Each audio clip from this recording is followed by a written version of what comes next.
سامعین کرام، آپ سن رہی ہیں ایک دلچسپ اردو جاسوسی کہانی جس کا نام ہے میں ایک جاسوس تھا۔ یہ اس سلسلے کی قسط نمبر 2 ہے۔ مجھے امید ہے آپ کو میری یہ کاوش پسند آ رہی ہوگی۔ آپ نے اگر ابھی تک میرا چینل کہانی گھر سبسکرائب نہیں کیا تو ابھی میرے چینل کو سبسکرائب کر کے بیل نوٹیفیکیشن آن کر لیجئے تاکہ آنے والی ہر نئی کہانی کی اطلاع بر وقت آپ تک پہنچ سکے۔ بس آگے نکل گئی۔ میں نے رائے کوٹ ٹھہرنا ہی مناسب نہ سمجھا اور جگراؤں اور ملال پور ہوتا ہوا واپس لدھیانہ آ گیا۔ مجھے ہوائی اڈے کے اندر داخل ہونا تھا اور اس کے لیے کیا طریقہ اختیار کیا جائے، یہی سب سے اہم اور ضروری مسئلہ تھا۔ لدھیانہ میں قریباً 4-5 بجے میں پہنچا۔ ایک معمولی سے ہوٹل میں کچھ کھانا کھایا اور 6 بجے ایک سنیما ہال میں جا گھسا۔ یہاں ایک خاصی مزاحیہ فلم چل رہی تھی، لیکن میرا خیال پردہ اسکرین کی طرف کہاں تھا۔ میں تو اور ہی خیالات میں کھویا ہوا تھا۔ ریلوے اسٹیشن سے میں نے اپنے کپڑے حاصل کر لیے تھے اور اپنی معزز شکل اختیار کر لی تھی، جبکہ دوسرے کپڑے میں نے دوبارہ لاکر میں رکھ دیے تھے۔ کپڑوں کی تبدیلی کے لیے ایک مقامی تفریح گاہ کے ایک کونے میں مجھے بڑی شاندار جگہ میسر آ گئی تھی۔ سینما میں میری ساتھ والی سیٹ پر بیٹھے نوجوان نے میری ظاہری وضاحت سے متاثر ہو کر مجھ سے راہ و رسم بڑھانے کی کوشش کی تھی، لیکن میں نے اسے غیر ضروری جان کر کوئی خاص لفٹ نہ کروائی۔ ہاف ٹائم کے وقت جب اس نے ایک بیرے کو آواز دے کر بوتل لانے کے لیے کہا تو مجھے اس کی زبان سے رائے کوٹ اور ملاں پور کے لوگوں کا مخصوص انداز جھلکتا دکھائی پڑا اور امید کی ایک کرن پیدا ہو گئی۔ ممکن ہے یہ نوجوان میرے بنائے ہوئے منصوبے میں کہیں فٹ بیٹھ جائے۔ جیسے ہی بیرے نے اسے بوتل کھول کر دینا چاہی، میں نے بیرے کے ہاتھ سے پکڑ لی۔ ایک نہیں، 2، میں نے بیرے سے کہا۔ نوجوان نے حیرانگی کے ساتھ میری طرف دیکھا۔ کہاں تو میں اس سے بات کرنے کا روادار نہیں تھا یا اب اتنی بے تکلفی کا مظاہرہ کر رہا تھا۔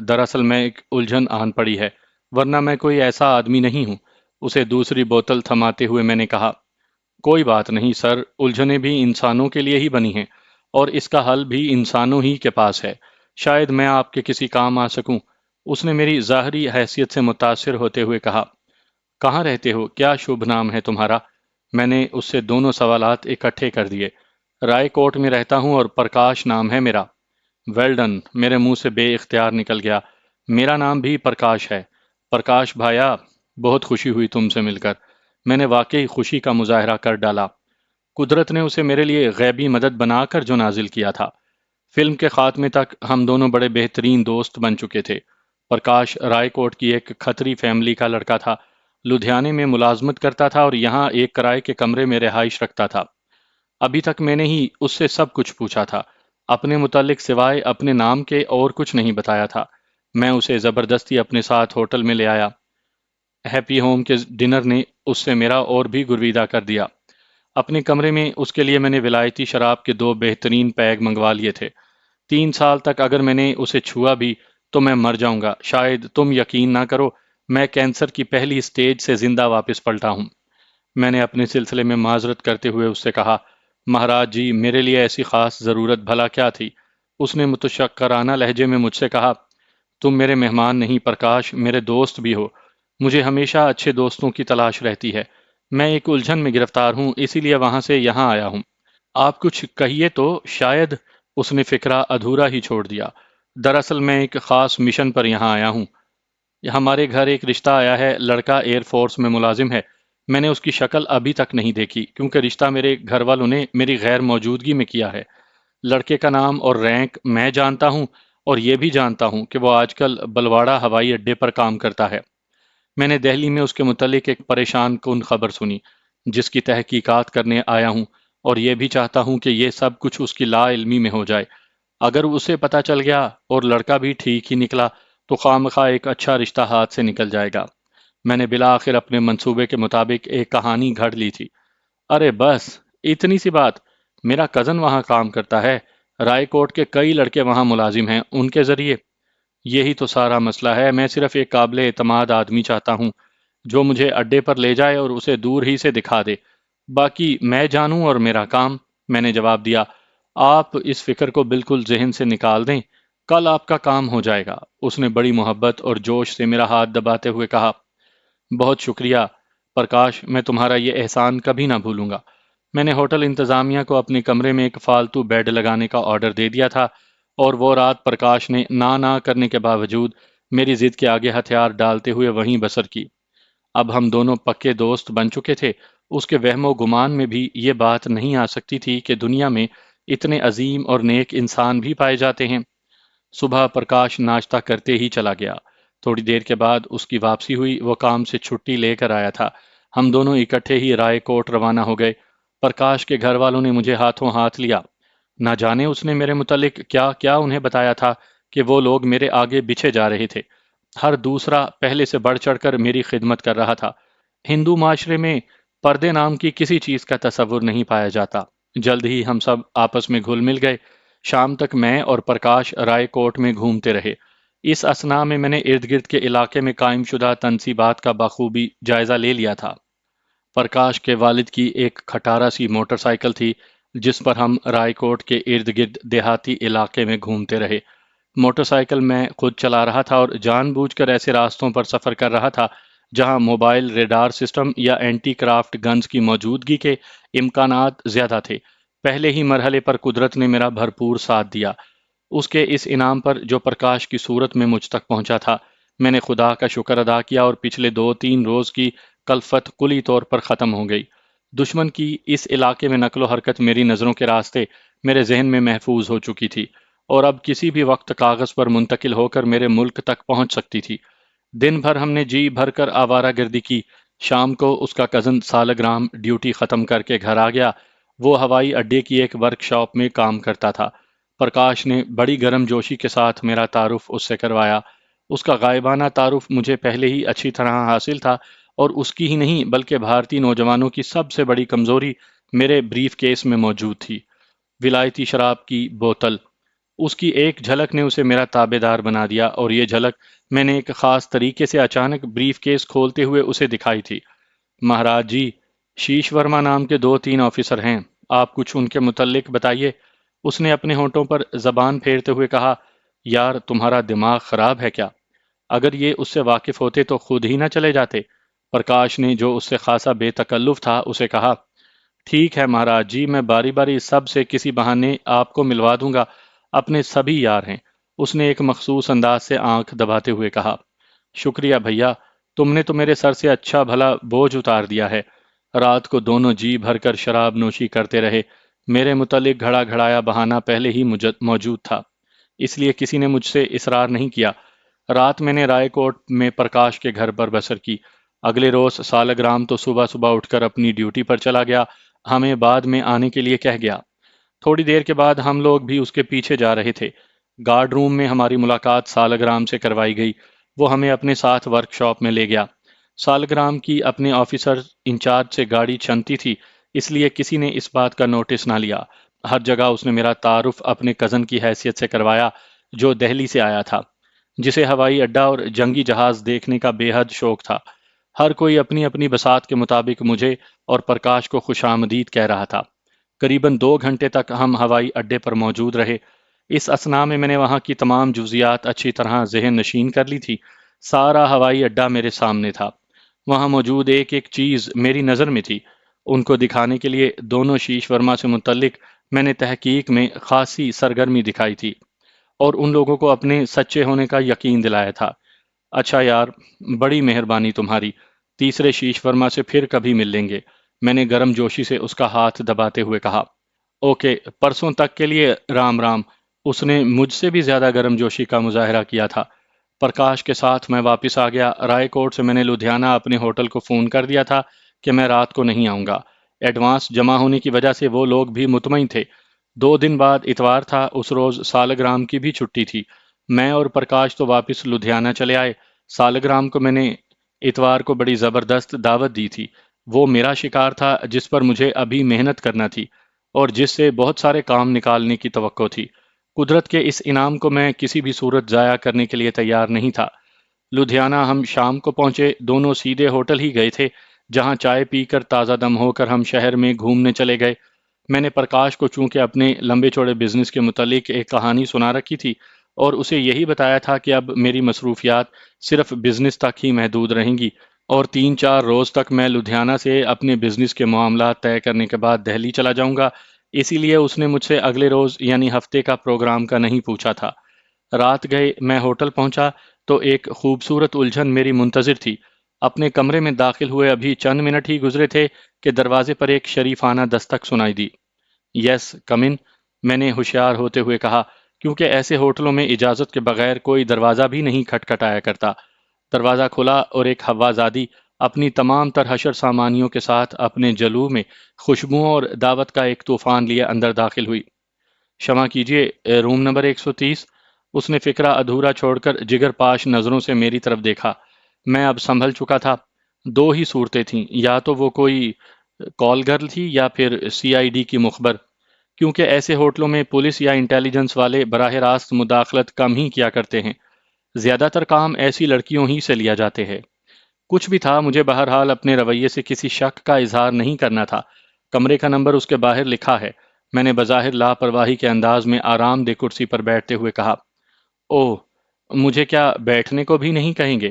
اس نے ادائے خاص سے میری طرف جھکتے ہوئے کہا، اور میرا جواب سنے بغیر میرے پلنگ پر بیٹھ گئی۔